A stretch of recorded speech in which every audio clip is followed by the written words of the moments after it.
জয় গুরু। বন্দে পুরুষোত্তমম পরম প্রেমময় শ্রী শ্রী ঠাকুরের আতুল চরণে কোটি কোটি প্রণাম এবং শ্রদ্ধেয় দর্শক মণ্ডলী এবং শ্রোতা মণ্ডলী সকলকে আমার ইষ্টানুগ শ্রদ্ধা ভক্তি ভালোবাসা জানিয়ে কৃষ্টিবার্তা ইউটিউব চ্যানেলে আপনাদের সকলকে স্বাগত। আজকে শ্রী শ্রী ঠাকুর অনুকূলচন্দ্রের আলোচনা পাঠ। ঠাকুর অনুকূলচন্দ্রের যে আলোচনায় বিভিন্নভাবে ঠাকুর আলোচনা করেছেন বাণীর মধ্যে দিয়ে একটি কথা আমরা জানি এবং ব্যবহারের মধ্যে দিয়ে আমাদের যেটা খুবই গুরুত্বপূর্ণ, আমাদের ব্যক্তিত্ব তৈরির জন্য যেগুলো খুবই গুরুত্বপূর্ণ, তারই মধ্যে একটা দ্বন্দ্ববৃত্তি বলে কথা আছে। গো বিটুইন, যার ইংরাজি নাম হচ্ছে গো বিটুইন, দ্বন্দ্ববৃত্তি। এই দ্বন্দ্ববৃত্তি কি না, আমরা যখন কাউকে দায়িত্ব নিয়ে কথার খেলাপ করি তখন আমাদের সেটা হয় দ্বন্দ্ববৃত্তি। তাই এই দ্বন্দ্ববৃত্তি কতটা ভয়ঙ্কর জিনিস, আমাদের জীবনে সাকসেস আনার কতটা বিরোধিতা করে এরকম অভ্যাস, এই অভ্যাসকে আমরা কিভাবে নিয়ন্ত্রণ করতে পারি এবং সেই সম্পর্কে ঠাকুর সতর্ক করে দিয়েছেন এবং সেইভাবে আমাদের জীবনচরণাকে সুগঠিত এবং সুন্দর করার কথা বলেছেন। ঠাকুরকে একজন প্রশ্ন করছেন, এটা আলোচনা প্রসঙ্গের দ্বিতীয় খণ্ড থেকে পাঠ করছি, আলোচনা প্রসঙ্গের দ্বিতীয় খণ্ডের। তো প্রশ্ন, আপনি বলেন গো বিটুইন দ্বন্দ্ববৃত্তি ও লিবিডোর ডিস্ট্রাকশন, এই দুটি বিপদের দিকে সেন্য দৃষ্টি রেখে জীবন পথে চলতে হবে। দুটি বিপদের দিকে দৃষ্টি, একটি দ্বন্দ্ববৃত্তি, একটা হচ্ছে লিবিডোর ডিস্টরশন। এই দুটি আমাদের কাছে খুবই বিপজ্জনক। এই দুটি শব্দের তাৎপর্য কী? শ্রী শ্রী ঠাকুর, কাহারও কোনো অর্থ, কথা বা কাজের দায়িত্ব নিয়ে তাহার খেলাপ করলে আমাদের ভিতর যে জটিল গ্রন্থি, কমপ্লেক্সের সৃষ্টি হয়, তাহাকে গো বিটুইন বা দ্বন্দ্ববৃত্তি বলা হয়। এবং এই কমপ্লেক্স আমি ও আমার কার্যতার মাঝে রুদ্ধ কবাটের মতো দাঁড়ায়। সেই জন্য এটা ডেঞ্জারাস, সাংঘাতিক জিনিস। ওটা একেবারে ঘুণ পোকার মতো ভিতর থেকে খেয়ে ফেলে, কোনো চেষ্টারই পূর্ণ ফল দিতে দেয় না। আমার মনে হয় গো বিটুইন থাকলে ভালো থাকার শত প্রচেষ্টাও আমাদের কৃতকার্যকে বহুল পরিমাণে নষ্ট করে দেয়। গো বিটুইনে হীনমন্যতা, ইনফিরিয়রিটি আসে, নিজের কাছে পালিয়ে চলতে হয়। এ এক নরক যন্ত্রণা বিশেষ। গো বিটুইন চাইতে অনেক জিনিস, এমনকি চুরি ডাকাতি পর্যন্ত ঢের ভালো। তাই বলে আমি যে চুরি ডাকাতি করতে বলছি তা নয়। আমার মনে হয় চুরি ডাকাতির অভ্যাস থেকে একটা মানুষ সহজে রেহাই পেতে পারে, কিন্তু গো বিটুইনের থেকে রেহাই পাওয়া তা থেকে দুষ্কর। গো বিটুইন করে যদি দান ধ্যান সৎ কাজও করা যায়, তাতেও কিন্তু অপরাধ হয়। গো বিটুইনকে বলা হয় মিথ্যাচার, কারণ এটা সত্তা সম্বর্ধনার হরণ করে। গো বিটুইনের অসম্ভব ব্যাপারেতে এবং বিশ্বাসঘাতকতার 7টি রং আছে। গো বিটুইনওয়ালাদের ট্যালেন্ট, সার্ভিস, ক্ষমতা, সেবা দেওয়ার কিছু হবে না। গো বিটুইনওয়ালারা যে মনোবিজ্ঞান ও দর্শনতত্ত্ব আওড়ায়, তাও গো বিটুইনে ভরা স্কিমও করে সেই ধরনের, এবং প্রজ্ঞা বাদংশ ভাবসে। এরা কামের চাইতে অকাম বেশি করবে, যেখানে সেখানে ভণ্ডুল বাঁধাবে। আবার আদর্শের টানে কাহারও সহিত মিশতে গিয়া তাহার সহিত এমনভাবে যদি আসক্ত হয়ে পড়ি যে তার উপরই গিয়ে টান পড়ে, ইষ্ট ছাপিয়ে আদর্শ উপলক্ষ মাত্র হয়ে ওঠে, তাকেই বলে লিবিডোর ডিস্ট্রাকশন। সুরত সম্বেগের বিকৃতি বা ব্যভিচার। লিবিডো মানে সমগ্র সত্তার যে ঝোঁক বা টান নিয়ে আমি কোনো জিনিসে আকৃষ্ট হই, সেই ঝোঁকটা। তাই বলে একভক্তি বিশেষতে। জয়গুরু। তাহলে বোঝা গেল যে গো বিটুইন এবং আমাদের সুরতের যে বিকৃতি, লিবিডো ডিস্ট্রাকশন কীভাবে হয় আমরা আদর্শের টানে কাহারও সহিত মিশতে গিয়া তাহার সহিত এমনভাবে যদি আসক্ত হয়ে পড়ি যে তাহার উপরেই টান পড়ে আর আদর্শের কথা ভুলে যাই। যেমন আমার কোনো ঠাকুরের গুরু ভাইয়ের সঙ্গে আমি মেলামেশা করতে গিয়ে যে ঠাকুরকে ছাপিয়ে তার প্রতি আমার ভালোবাসা এবং তার প্রতি আমার এটাই খুব মুখর হয়ে উঠল। সেইখানে সুরতের বিকৃতি বা ডিস্ট্রাকশন এসে যায়। এটা আমাদের প্রায় দেখা যায়। আমরা দেখি ঠাকুরমুখী কী করবো, ঠাকুরের ভক্তদের মানে কোনো এক ভক্ত খুব লেকচার মারতে পারে, তার গুণগান প্রচুর পরিমাণে করছি, কিন্তু ঠাকুরকে ফলো করছি না, তাকেই আমরা তুলে ধরছি, মানে চাগিয়ে চাগিয়ে তুলছি এবং তাকেই খুব জোগাচ্ছি, খসামদি করছি তার কাছে বাহবা পাওয়ার জন্যে। তো এইগুলো হচ্ছে সুরতের বিকৃতি। আর গভীর টিউন হচ্ছে আমরা কোনো দায়িত্ব কর্ম নিয়ে বা নিজেরও কোনো দায়িত্বকে আমরা এই মনস্থির করেছি করব বলে, কিন্তু আমি করলাম নি, এটাও গভীর টিউন হলো। অমুক জায়গায় যাবো বলে ভেবেছিলাম কিন্তু আমি যাইনি, এটাও সূক্ষ্মভাবে গভীর টিউন হয়ে গেল। আবার অন্যের সঙ্গে করলেও এটাও কিন্তু কথার খেলাফ হয়, এটাও গভীর টিউন ঘুণ পোকার মতো। এবং লিবিডোর ডিস্ট্রাকশন, সুরতের বিকৃতি, সুরত সম্বেগের বিকৃতি। তাহলে এই দুটো জিনিস সাংঘাতিকভাবে তাহলে নাম করতে করতে আমাদের খুব হুঁশিয়ার হতে হবে। এ ঠাকুর বলেছে এমনই যে চুরি ডাকাতি করলে তো তার থেকে রেহাই পাওয়া যায়, কিন্তু আমার সত্তাকে যখন পেয়ে বসে এই অভ্যাস, তার থেকে বাঁচার উপায় কিন্তু খুব কঠিন। এই অভ্যাস বদলানো খুবই শক্ত। তাই প্রচুর পরিমাণে আমার দিকে ইষ্টমুখী চলন শ্রী শ্রী ঠাকুরের কাছে যদি আমাদের হয়ে যায়, তার কাছে আমাদের স্যালেন্ডার করে আমাদের সেই করতে হবে, প্রচুর নাম ধ্যান পরায়ণ হয়ে আত্মসমীক্ষা করে খুঁজে বার করে এইগুলোকে কারেকশন করতে হবে। তবে তো আমি এই এত বড় কথা বলছি, আমি 31 বছর ঠাকুরকে ধরেছি, 1995 সালে 31 বছর হলো। তো আমি এইগুলো ঠাকুরের বাণীগ্রন্থ আমি ঠাকুর ধরার আগে অনেক পড়ে ফেলেছিলাম, ঠাকুরের বাণী এসব জিনিসগুলো জানা ছিল। তা সেইভাবে আমিও নিজেকে নিয়ন্ত্রণ করে চলার চেষ্টা করি। তাই আপনাদেরকে এটা ঠাকুরের বলা পড়ে শোনালাম, এবং আপনারাও প্রত্যেকে যদি চলতে পারেন অনেকটাই কিন্তু বিপদমুক্ত থাকবেন এবং নিজের সচ্ছলতা অনুভব করবেন।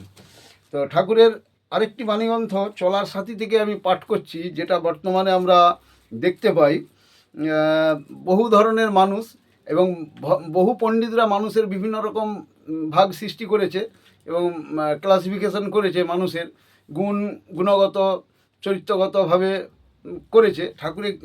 তো সেই প্রসঙ্গে আমি যাচ্ছি নি, কথা বলছি।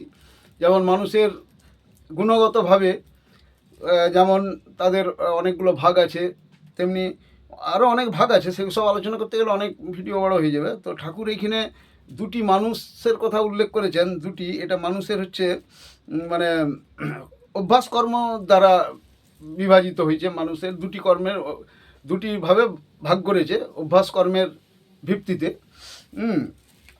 এবং তাদের স্বভাবের দিকে লক্ষ্য রেখে দুটো ভাগে ভাগ করেছে। একটা হচ্ছে মাছি মানুষ আর মৌ মানুষ, এটা চলার সাথীর বাণীতে আছে এবং আলোচনাতেও বিভিন্নভাবে বলেছেন।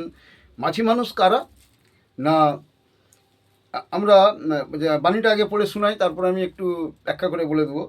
মাছি মানুষ, সাবধান হও মাছি মানুষ হইতে, তুমি যত ভালো কিছুই করো না কেন, যত ভালো কিছুই বলো না কেন, তারা সবটুকু বাদ দিয়া কুয়ের শ্রীবৃদ্ধি করিবার জন্য, কুয়ের মানে খারাপের শ্রীবৃদ্ধি করিবার জন্য যেটুকু প্রয়োজন ঠিক সেইটুকু লইয়া অন্যকে দুষ্ট করিয়া তুলিবেই।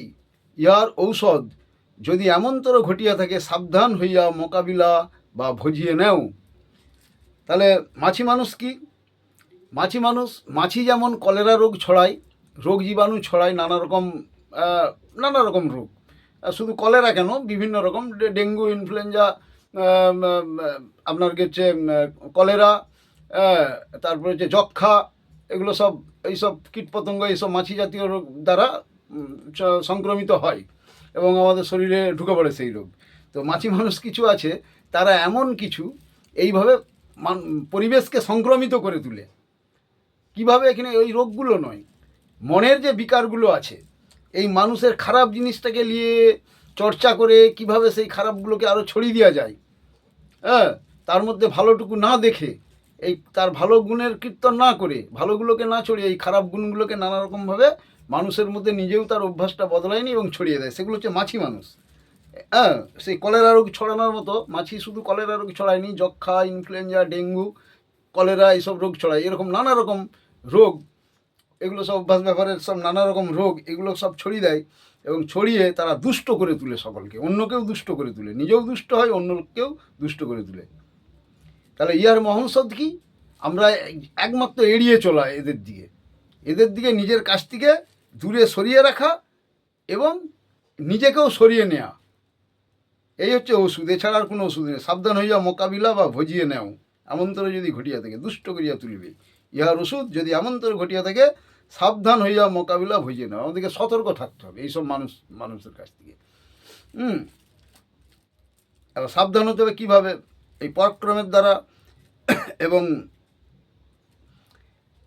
আচার ব্যবহারের দ্বারা এটাকে রেস্টেন করতে হবে। তাদের বেশি মেলামেশা বা তাদের সঙ্গে বাকচিট করাও ততটা আমাদের সমুচীন হবে নি। আরেকটা ঠাকুর বলেছেন, এ গেল মাছি মানুষ, একটা মৌ মানুষ। বলছে আর এক রকম মানুষ আছে, তারা মৌ মানুষ। দুনিয়ায় এদের প্রাদুর্ভাব বড় বেশি নয় কো। এদের প্রকৃতি এমনতর, যা যতই কেন বিশ্রী হোক না, তারা ঠিক বুঝতে পারেন এর ভিতরে কতটুকু বা কোনটুকু মধুর বা উপাদেয়, আর তা সংগ্রহ করতে এরা অদ্বিতীয়।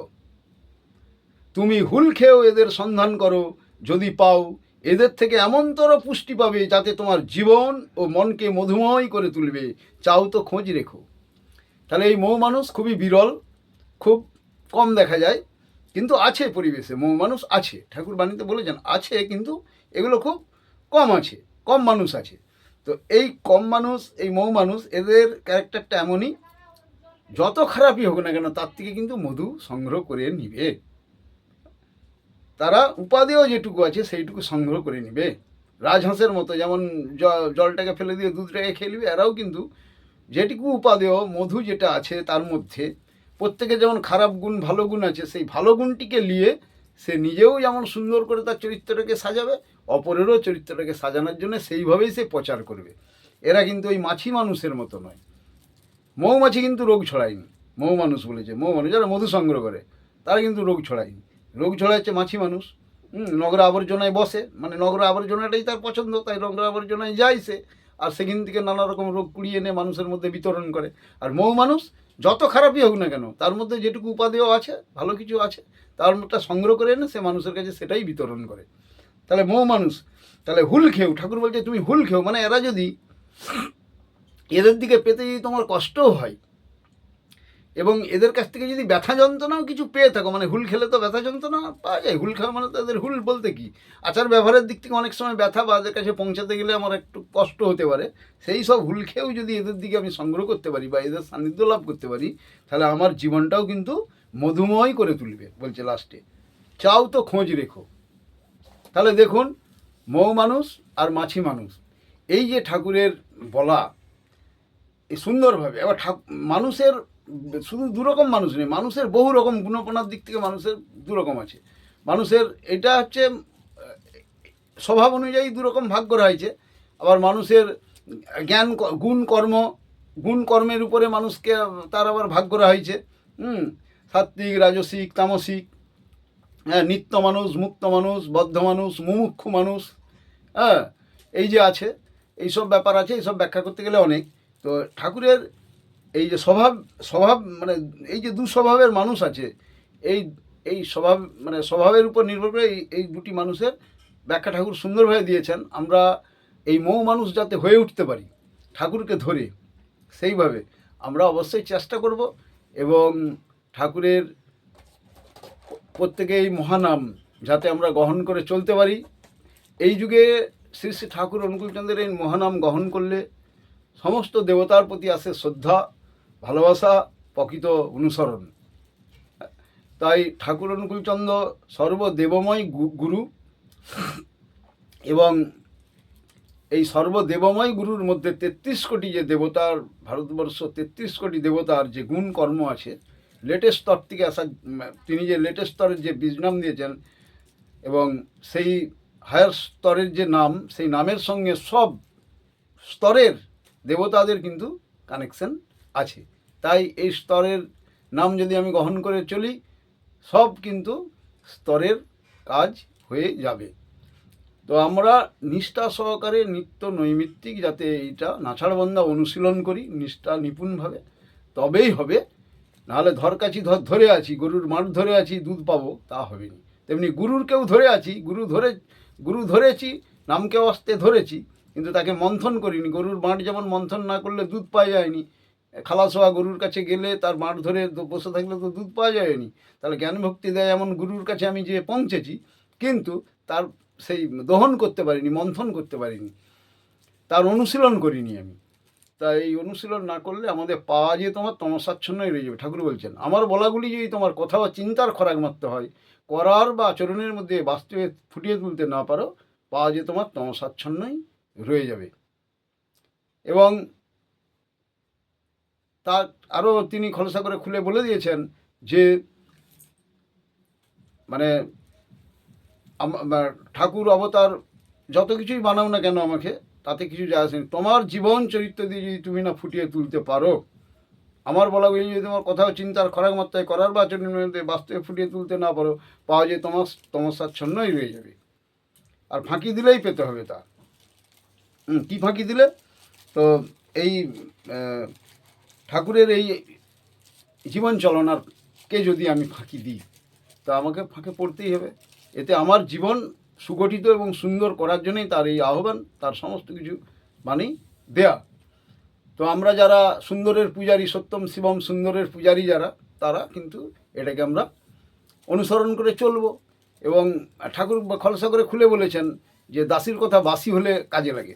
তো ঠাকুর আজকে বেশি দিন হয়নি, তিরোধান হয়েছে, খুব সামান্যই, অন্যান্য মহাপুরুষ বা পূর্বতন্ত্রের চেয়ে অনেক কম। তাই তাকে আমাদের চিনতেও অসুবিধা হচ্ছে। বহু আমাদের ভক্তবৃন্দ, গুরু ভাই